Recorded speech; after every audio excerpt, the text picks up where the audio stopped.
Hey, it's Sterling K. Brown from the Hulu original series Paradise.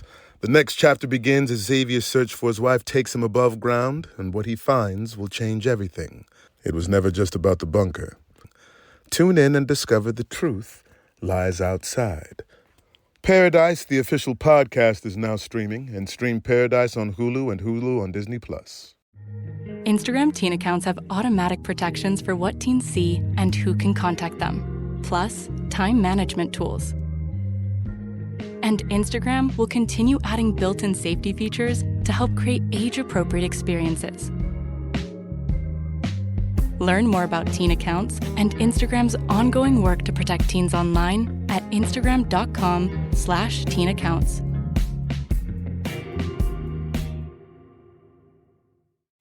Hello friend, do come in, relax, make yourself comfortable, and welcome to the History Book Club, a club that welcomes all history lovers. Drink?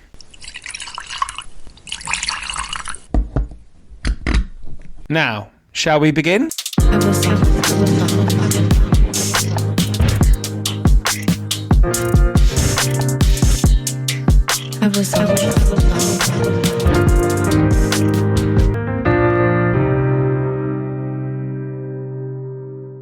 The troubles may be over, but the legacy lives on, as ongoing legal cases revive past incidents. But one area that has continued to capture the imagination of those interested in this period of British and Irish history is Bandit Country.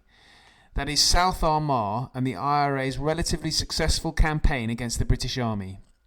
Toby Harnden joins today as we talk about his book, published in 1999, but republished recently because it's the seminal account of the South Armagh Brigade of the IRA throughout the Troubles. We kick off the chat over whether podcasts are replacing books, which acts as a trail for a bonus episode out towards the end of the week, so do listen out for that. Please do give a kind review and let your families, friends and enemies know about this pod, but let's get on with it. There is an argument that podcasts are undermining books, which is... I saw that from Sam Leith. Yeah. It's just an interesting... I'm going to do a podcast on that, funnily enough, so it's all potential for material, but who knows? Well, this obviously can work both ways, can't it? I mean, I think possibly yes, but at the same time, I have bought a lot of books off podcasts, so, you know. Yeah, well, and I get a report, because I have a link through to bookshop.org, which tells me if people do, and they do, so... Okay. Yeah, so there is something heartening there. But Toby, welcome to the podcast. It's a huge pleasure to have you on. Thank you. Thanks very much. Glad to be here. And this is the republication of Bandit Country, which I probably think it's fair to say is a sort of seminal book on South Armagh during the Troubles. I wanted to ask you, actually, because I ask lots of people in the sort of chronicling the conflict, is, do you like the term the Troubles? What do you think of the term itself? I used it throughout the book. I do quite like it because that's what most people call it. Obviously, you have this big debate about, is it a civil war? Is it a war? The British government never declared it a war. Is it some kind of civil action? So it's uniquely Irish as a term, and it's pretty neutral. I mean, I guess one argument against it could be it sort of minimizes it. You know, it's like a euphemism of the Troubles, you know, when it actually involved a lot of killing and terrible sort of things. But yeah, I actually think it's a pretty good term. Since we're on language, actually, because language is so important when we talk about this subject. And another decision I think you made was not to term the Republicans, the IRA members, as terrorists. So presumably that was a conscious decision too. Yes. Well, I thought that I should use language that was as neutral as possible. But at the same time, you sort of have to tell the truth, and you have to be direct. So, there can be a tendency, for instance, sometimes to describe people as former prisoners, IRA prisoners, and well, that's actually glossing over what they were in prison for a reason, because they'd done stuff because they were IRA volunteers. And so, I worked hard at striking this balance between uh, writing very plainly and with clarity, and not using euphemisms and not dancing around uh, things. But at the same time, I just don't see the benefit of labels. So the word terrorist is in there. And obviously, a lot of the things the IRA did absolutely fit the definition of terrorism. But I didn't see there's any value in me describing anybody as a terrorist. Now, obviously, the word is used a lot because it's used in quotations and people talk about it. So I'm not airbrushing it and saying it was good, but but I didn't use terms about like state sponsored violence either. I just said if somebody, or I actually avoided murder as well. If somebody was convicted of murder, they were convicted of murder, but I didn't write that the IRA murdered a British soldier, because it was a war in South Armagh. It was a war, and I think killing an enemy in war is not murder, and so obviously you get a lot of British people would say, well, yeah, it's a murder of a soldier and it was a terrorist, but killing a soldier is not a terrorist act either. So yes, I was very, very sort of careful about that. I was very conscious, obviously, that I'm English. That I was writing at the time for the Telegraph, which is obviously a British establishment paper, and at that time had a very strong unionist editorial line. So I didn't want to alienate 50% of the potential readership by using kind of heavily loaded language. And I also just think it gets in the way. I mean, I think you need to express your personal opinion at sort of as little as possible. Now you're selecting all the facts and you're telling the story, and so I guess people might get a sense of sort of what you think, but you need to get out of the way and tell the story, and not impose yourself on top of the story and to tell the reader this is what you should think. So I mean, one of the reasons why I'm really glad I took that approach is I think a British soldier who served in South Armagh, or an IRA volunteer, can read this and think, okay, this is pretty straight. And they can have absolutely diametrically opposed views on the rights and wrongs of the conflict and what happened. Well, I'm glad you mentioned that, because I think you mentioned in the book, or it might be in a blurb somewhere, that volunteers did indeed read the book, because I believe some might have liberated a few copies because they didn't really want to pay for them, but they were read by them. Yeah. So I was told. So after it came out, so I'd already left Ireland. So I was based in Belfast, and I'd been posted to Washington. And so I came back for the book launch, and I went down to Eason's in Newry. And I mean, it was absolutely flying off the shelves. I mean, they had me they didn't want me out front, so they didn't want to do an event. So I mean, Newry is right on the edge of South Armagh, and so they had me in a back room signing hundreds and hundreds of these books. But yes, I was told that all the South Armagh volunteers and their families wanted to read it, but they didn't. I guess they didn't want to give the royalties to this Brit author or whatever. So apparently a bunch of them were stolen. And I don't mind. I mean, I don't get any royalties for stolen books. I don't know whether they count on the number of copies sold. Probably That's the more not. important question, isn't it? Right.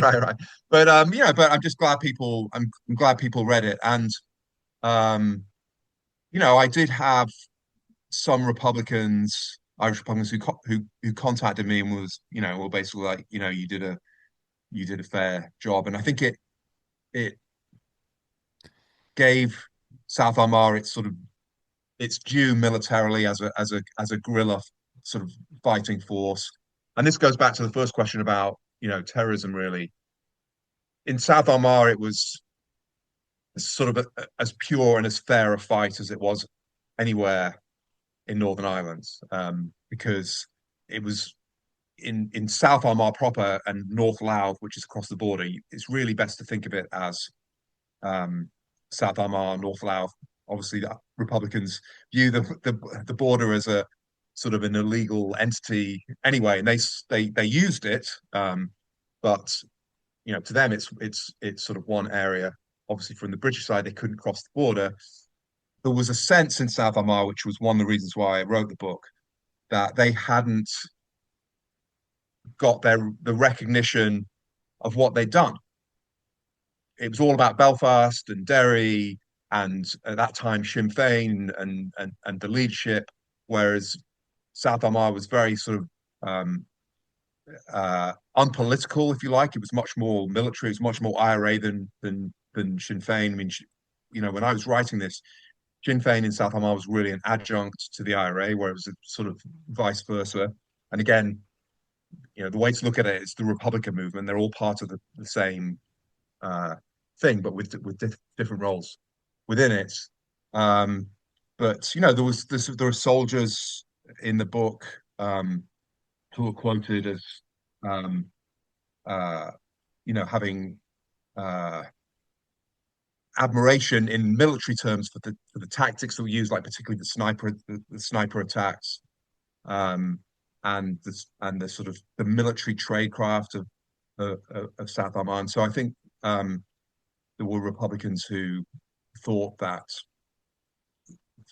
I told it as it was, and I treated them not as a kind of a bunch of terrorist psychopaths, but a military organization, which I think it was, that went toe to toe with the British and caused the British state a hell of a lot of problems.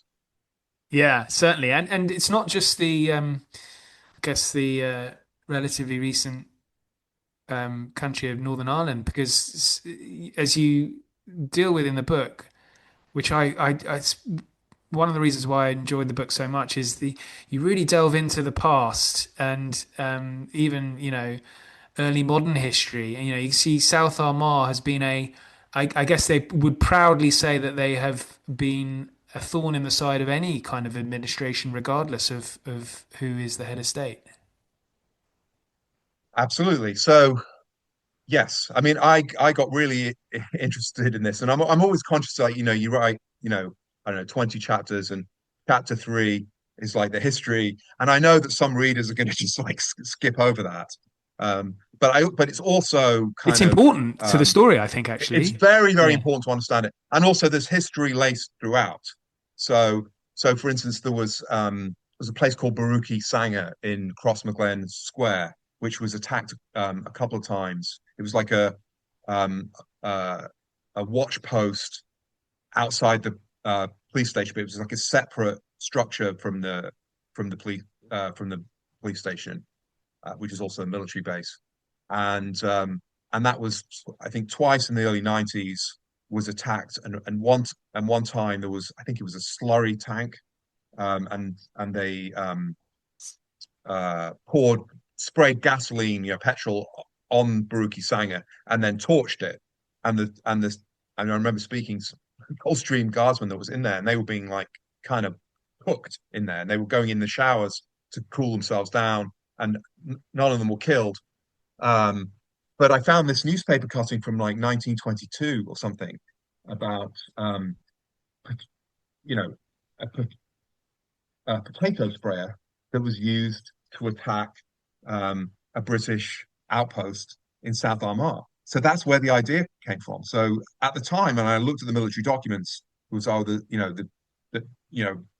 Armagh Pyra have come up with this ingenious new tactic, but it was probably somebody's grandfather around a table in the farmhouse saying, back in the day this is what we did, and then a modern day volunteer kind of adapting it, thinking, oh, this is okay, we'll try that, which to me is just incredible, because it means this stuff is sort of embedded in the psyche. And yes, South Armagh was always resistant to authority, certainly British authority, and and again, some of the watchtowers, which have now all been taken down, but used to sort of dot the landscape in South Armagh, were built on the sites of fortifications from a couple of hundred years earlier, and some of the places where IRA attacks were carried out, highwaymen would be ambushed, and so this became, and South Armagh was a place apart, lots of smuggling and stuff. They used the border, before the Troubles. And so Thomas Slab Murphy, who's the IRA chief of staff at the time, big sort of IRA figure, he was a wealthy and very active smuggler before the Troubles started. In fact, there's an incredible YouTube video of, I think, an RTE program about pig smuggling, and there's Thomas Slab Murphy in there. And so, I'm sure he was always, an Irish patriot, an Irish Republican, but that sort of opposition to authority and rebelliousness, that was kind of turned into, that was sort of grafted onto the Irish Republican cause during the Troubles to sort of devastating effect, because South Armagh was kind of like a free zone in many ways, and the British Army and the police stopped driving by road, and everything was by helicopter. If you wanted to put a patrol out, often they would take off by helicopter from base, be dropped in the fields, because the IRA, controlled the area in a way that they beyond a few streets and stuff in Derry and Belfast and stuff, didn't happen elsewhere. Yeah, so we should probably talk about how did that evolve over from when the Troubles begin in sort of 68, 69, really, and how does that change into the 80s and 90s? Is it always a kind of free zone, or does the sort of army attempt at some kind of boots on the ground presence and then learns its lessons sort of early on and then changes? How does the sort of the two sides, how does that ebb and flow over the course of the Troubles? Yeah, it's certainly shifted. So the Troubles in South Armagh started fairly late. So I think Harry Thornton was a South Armagh man who was killed in Belfast by the army in 1971. That was actually the kind of the trigger for things starting up in South Armagh. And there's a kind of very poignant story about two police officers, Donaldson and Miller, who were killed around the same time. And they, one of them was dating a local girl. They were kind of like your local policeman, stop having cups of tea in people's houses, and was kind of liked, both Protestants. And they were not from there, but they were liked / tolerated as sort of the local cops, and they were both killed. And I remember I got the inquest file, and I think Constable Miller was like lying there dying, and and his sort of last words were in there. And I think it was real shock amongst the police that this was just sort of a local community that was being policed, and all of a sudden the police are being killed, even though the police officers themselves were still personally quite liked. But South Armagh soon is sort of going sort of full tilt. And so, by the mid-70s, Merlin Rees, Bandit Country, and all these the sort of rural skills are turned to powerful effect to the Republican cause. I mean, these are people who can, who know the land, who can fix vehicles, who can improvise, who can weld things together, and they're people who are good with their hands, and are very well suited to being sort of rural guerrillas. So in 1976, when the SAS was first sent to Northern Ireland, they're sent to South Armagh, based in Bestbrook Mill. And as time went on, I think South Armagh became more and more valuable to the IRA, and eventually, from sort of around about the late 80s, it's unclear exactly when it it was in charge of the England department because uh, you could construct bombs, you could move devices, you could. It was much less infiltrated. There were very few informers in South Armagh, so it's much more sort of secure. So if you're doing an operation, so the bombs in the 90s, like Bishopsgate, Baltic Exchange, Docklands, which I was actually in Docklands when it went off, Manchester in Yes, because the 96, they were, Telegraph office is there, wasn't it? yeah. So I was on the 13th floor or whatever it was, in the newsroom when the bomb went off. And I think we had just heard that the IRA ceasefire had ended. The news had just broken. And then there's this massive, you know, blast. And it felt like, I don't know whether it actually did, because big building, I think it was the biggest building in London. Felt like it shook, and a couple of people rather melodramatically like dived under their desks. But the lifts were out, and I remember it was like Because one the of bomb went those. off on South Quay, didn't it? So, which is there's a little stretch of water, a couple of Yeah, stretches of water from Canada Square, isn't it? that's right. So sometimes it's called the Canary Wharf bomb, which is wrong because it's actually about a mile away. I mean, the more correct term, you call it either the Docklands bomb or the South Quay bomb, but it's a little way away. And it was one of those sort of old fashioned, clear the newsroom, and sort of ran down. I remember running down the stairs and kind of, I can't even remember how we got over, like running over there and walking around with the sort of all the glass like crunching under my feet. So yeah, I was right there for that. And that was, I mean, one of uh, the germs of Bandit Country. Because like, well, who did this?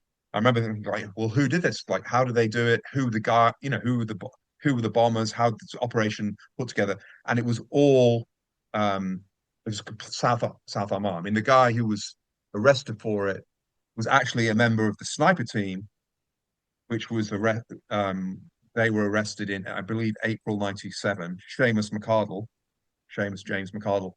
Um, he left a fingerprint somewhere, and so anyway, so he was one of the bombers, and he was from South Armagh, and he was on the sniper team as well. So he was a South Armagh volunteer, and so yeah, I just became fascinated, and I was about to go to Belfast as the island correspondent for the Telegraph, because I think the Telegraph thought that the story was over. I was a very junior reporter. I'd only been a journalist really for about a year, and actually I was very conscious of being sort of the last person in the newsroom sent out on stories because I didn't have hard news experience, and I wanted to get that, and so I've been selected for this job. And I think there was a bit of a wobble where they debated, now that the ceasefire was over, whether I was the right person to be sent, because I was an unproven quantity.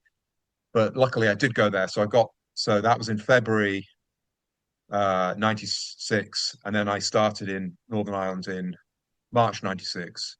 And I soon realized that the England department was being run from South Armagh.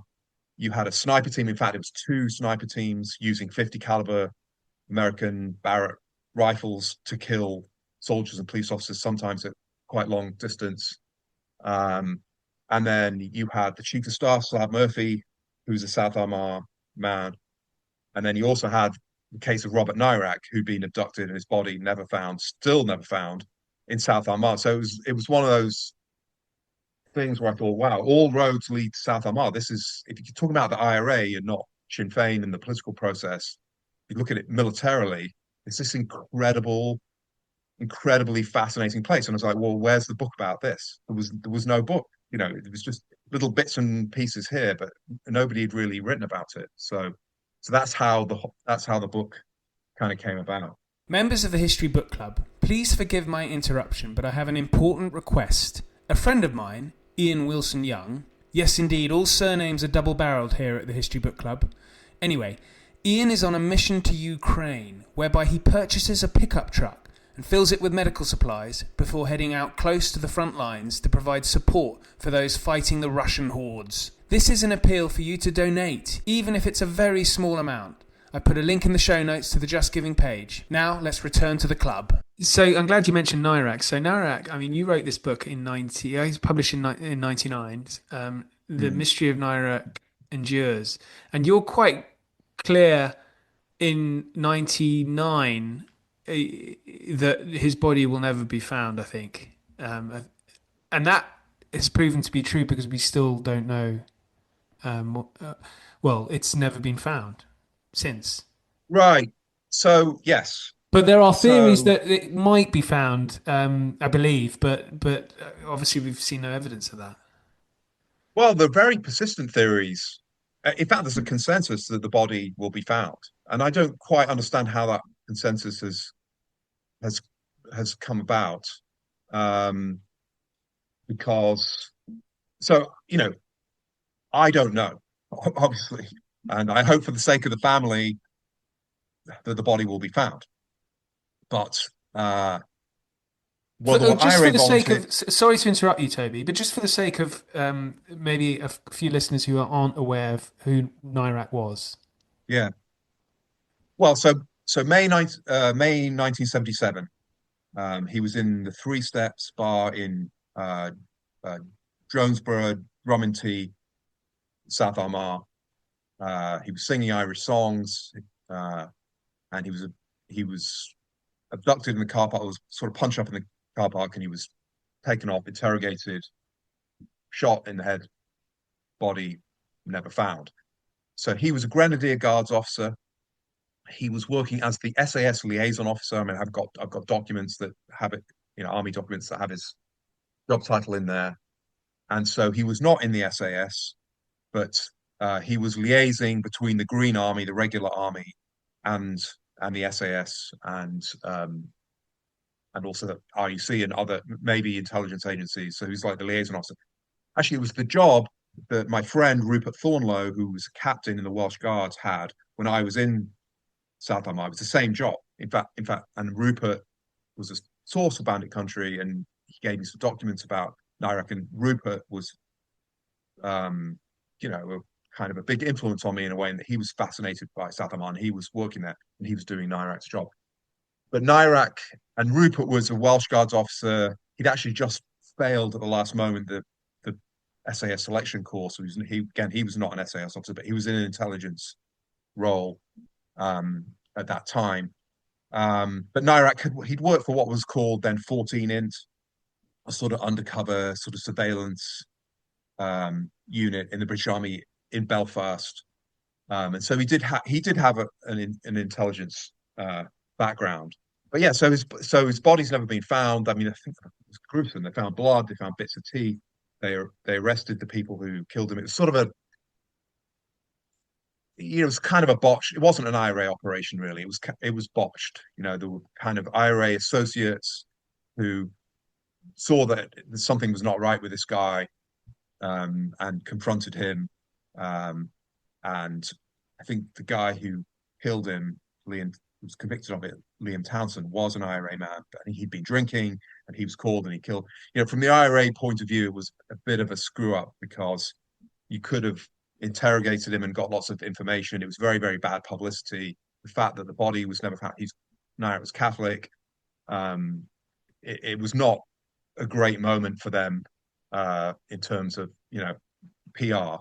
But I was told. There were repeated rumors over the years that his body was fed into a mincer at a meat processing plant, which is gruesome.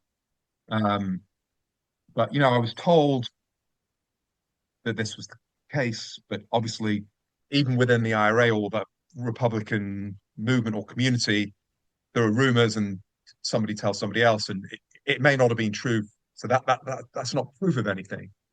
But I discovered that there was a meat processing plant in Ravensdale, which was where he was taken, which is across the border in the Irish Republic, and that's where he was killed on a bridge, Ravensdale Bridge, called Anglo-Irish Meat Processing Plant in Ravensdale.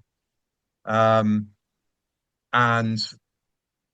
there were indications that there was IRA control of the meat processing plant. So there was people who had not wanted it to be built and stuff had been sort of beaten up by IRA people for objecting to, to the planning process or whatever. And so, there were strong indications that this was an IRA influenced operation.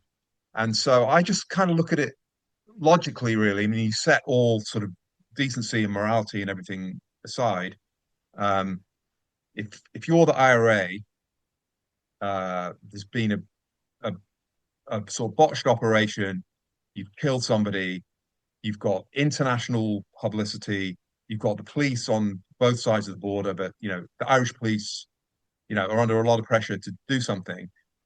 What are you going to do with the body? I mean, you don't want to be driving like sort of Pulp Fiction sort of style around the roads with a body in the trunk, because you police checkpoints and what have you. If you bury it in a shallow grave, it can be found and dug up. So it seems to me it's like a logical thing to do. Because everyone knows everyone really around there. Is that Yeah, fair of to course. say? It's a rural area, yeah. And so, it's a meat processing plant. So if you've got you want to get rid. I mean, again, it's a little bit like Pulp Fiction. You've got a body. What are you going to do with it? You need to get rid of it. You need to solve the problem. And so it just makes logical sense that you would put it in the through the meat processor, and then the body's gone, and there's no evidence, and it's not going to be found, and you could just kind of move on. And so I don't know, but to me, it just makes logical sense that there's a very strong possibility that happened, and the body's never been found. But I know, but there are IRA volunteers or former IRA volunteers. And in fact, one of them was on a documentary recently, Martin McAllister, who's a real legit South Armagh Republican who believed very strongly that the body was buried, but it's never been found. So, I mean, um, unfortunately, sadly, 1977. How many years is that? I mean, Yeah. it's almost 50 years. It's like 49, coming to 49 years ago. It may never be, it may never be found. But that story is an enduring sort of fascination to me, and I remember it from my childhood. I mean, I was 11 in 1977, and I vividly, remember hearing about it and talking about it with my father and stuff. Yeah. So how did the British manage to the British Army was it sort of use of special forces, the SAS? Is that was really the only way to be effective against the South Armagh Brigade, rather than, although they did keep on sending in what was called the Green Army, regiments going in on patrol, which was not fun for them at all, was Oh, it? no, it's absolutely terrifying. I mean, I think South Armagh was never pacified by the British. Um, so they had all these towers, the Golf and Romeo towers, which were, surveillance platforms, dotted around the landscape on high ground. Um, but because of the sort of undulating nature of the landscape, even from those towers, while you could get a lot of coverage, you didn't get complete coverage. So the IRA knew they operated in what was called dead ground, where they knew there were certain areas, certain places where they could not be surveilled. So the IRA used that to their advantage. I think the intelligence agencies, were important. They clearly tried to recruit informers, but very, very hard in South Armagh because, as you said, everybody knows everybody. You'd be spotted if you're from the next village. Never mind if you're somebody from Belfast or the UK. I mean, every time I went there, I felt I was clocked immediately, and I expected to be and that was fine. But you can't just kind of wander around and blend into the landscape. And in fact, almost every time I went there, I used to see the person who in the book is known as the surgeon. I'd see him driving in his 4x4. I'd see him sitting on a wall. I'd see him walking down the street. I mean, it's a small place, and so to recruit. Now, I think there were informers, and I think there was probably there was technical surveillance in the arrest of the sniper team in April '97.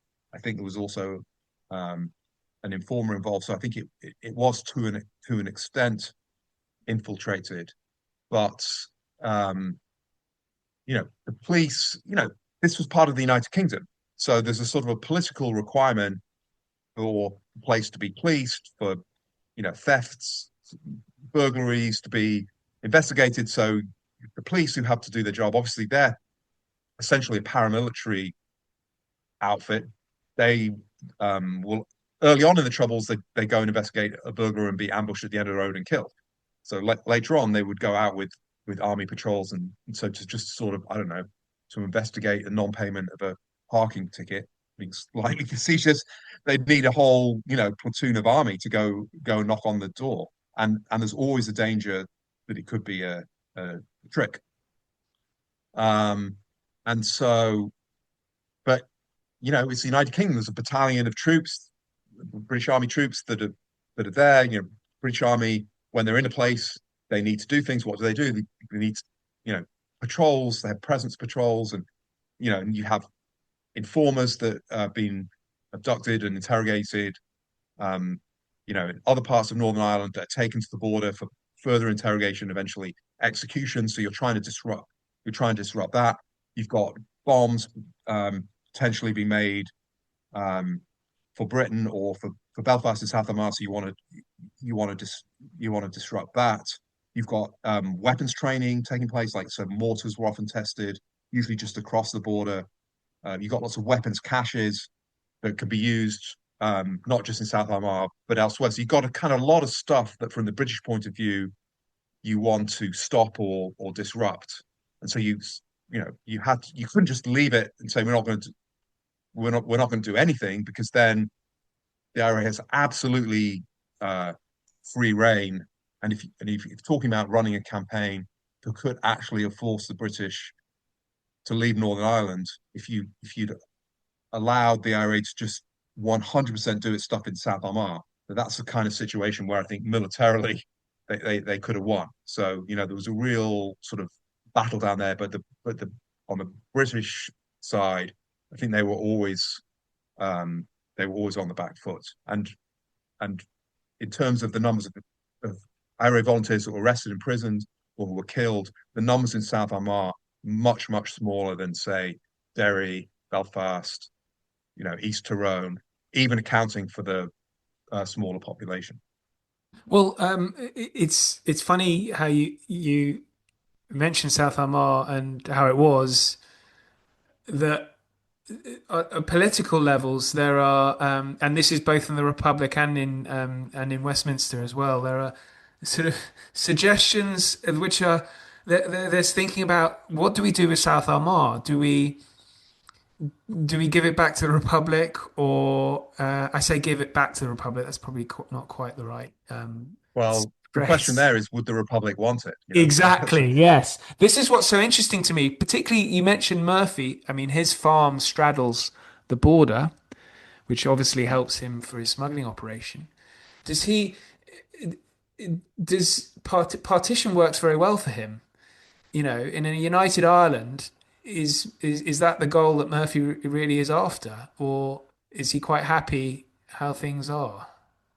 I think Tom Murphy was a very very clever man, despite his lack of sort of formal education. I think militarily quite sophisticated man, a good businessman. I think he's going to make money. He's going to be okay wherever. And so I would assume that Tom Murphy sees himself as an Irish patriot and would absolutely like the border to disappear and have his farm in a united 32 county Ireland. But as you say, having the border go literally right through the farm which is why the farm was built there, is extremely useful for smuggling and making money. But it's also useful militarily for the IRA, because you could do something and you could just skip across the border. So I have no doubt that there's a genuine desire and will remain for Irish unity. Now, that's not to say South Armagh and North Louth and Dundalk, but they wouldn't be a thorn in the side of a Dublin government. I think they would, because it's a place apart. And these are people who don't like to be, don't like to pay their taxes and don't like to be interfered with by any sort of government entity.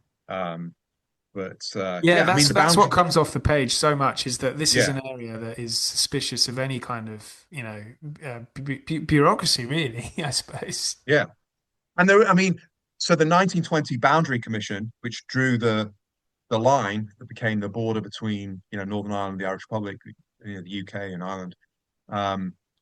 There's a school of thought which I think is legitimate, which is that they messed up when they drew the border. They should have drawn, and I know the British authorities throughout the Troubles would much rather the border was drawn further north, and there's a logic to that, because South Armagh is almost entirely Catholic. Now, there would have been problems that you would have had to split a county, I guess, County Armagh, because a lot of Protestants in the north and in Armagh City.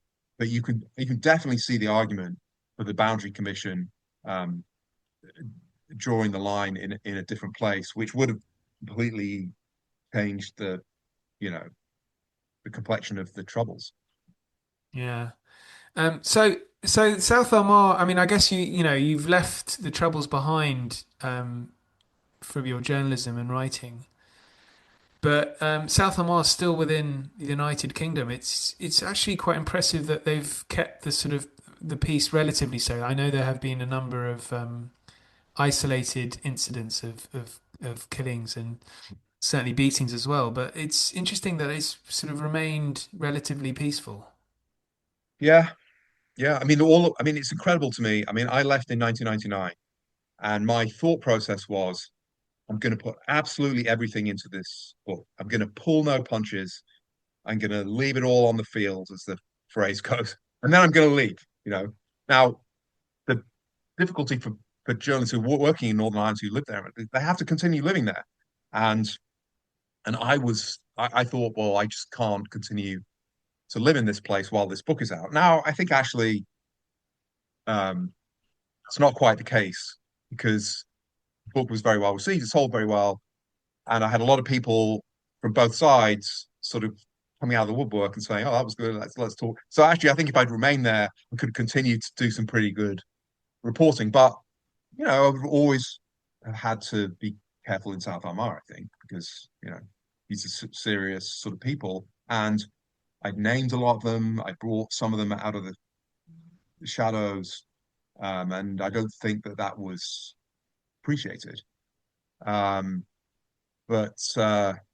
yeah, I decided to leave it behind, and I mean, it's still a book that I'm very, very proud of, and I'm absolutely delighted this now got a second life, because it weirdly went out of print for a while, and it's back in print. I think it has stood the test of time, and it was really, really useful. I mean, it was formative for me as a journalist and as a human being, because I then went on to report in Iraq, Afghanistan, across the Middle East, and I was based in Jerusalem for a while. I was based in Baghdad, and so the experience of covering this sort of granular. I mean, Northern Ireland is a really small place, as actually is Israel and the West Bank and Gaza.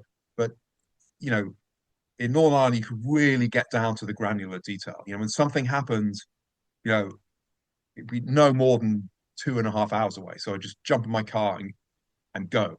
And and when I was writing Bandit Country, I was absolutely immersed in it. I was going down there all the time, staying overnight. I had a girlfriend whose family was from there, and that was a great sort of experience to,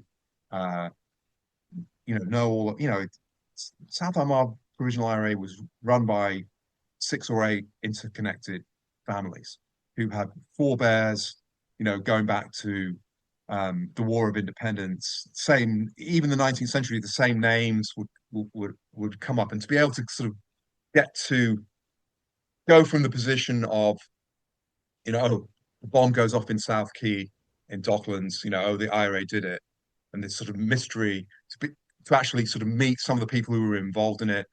Read the confessions of one guy who, Bernard McGinn, who sort of broke under interrogation and did a full confession, to drive the lanes and sometimes kind of with a stopwatch to work out how the operations taken place and how it actually gone down. It was just a great experience, and it was fascinating and very good for me later on when I was sometimes dealing with places that were sort of much bigger, and much more. I mean, Islamist, terrorism, or whatever you want to call it, is a very, very different nature from Ireland. It's basically there are Irish speakers in Ireland, but broadly speaking, the language is English, so there wasn't that barrier. So it was just a great experience and a great sort of training ground for me, I think. Well, it's great it's been republished, it really has, and it's been fantastic talking to you, Toby, about this. So look, thanks so much. As ever, listeners, the links are in the show notes. But Toby, thank you very much, and good luck with it. I think you told me before that it's selling very well in its rebirth. Yeah, absolutely. I mean, I guess, it's frightening.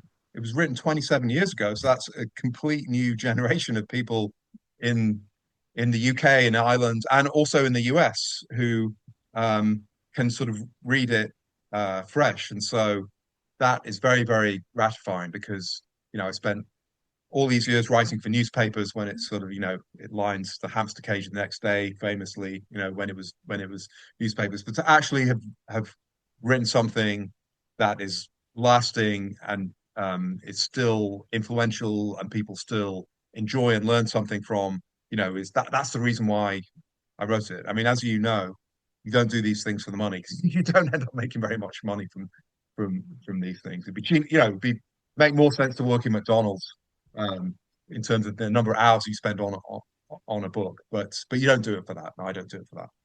No, and well, it is hugely influential. It's certainly influenced me, and I'm using it myself in my own project. So, Toby, I can't thank you enough. Well, thank you, Oliver, and good luck with yours. I'm really looking forward to it. Cheers. We've come to the end of this club meeting, so thank you for listening. If you want to get in touch about club benefits, please do, either by email or on X or Instagram.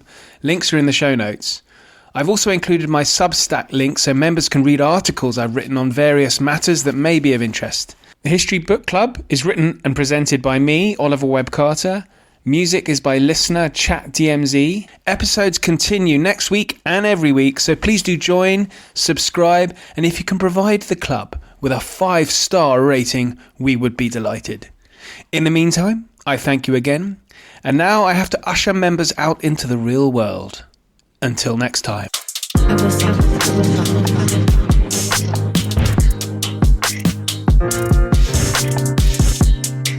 I was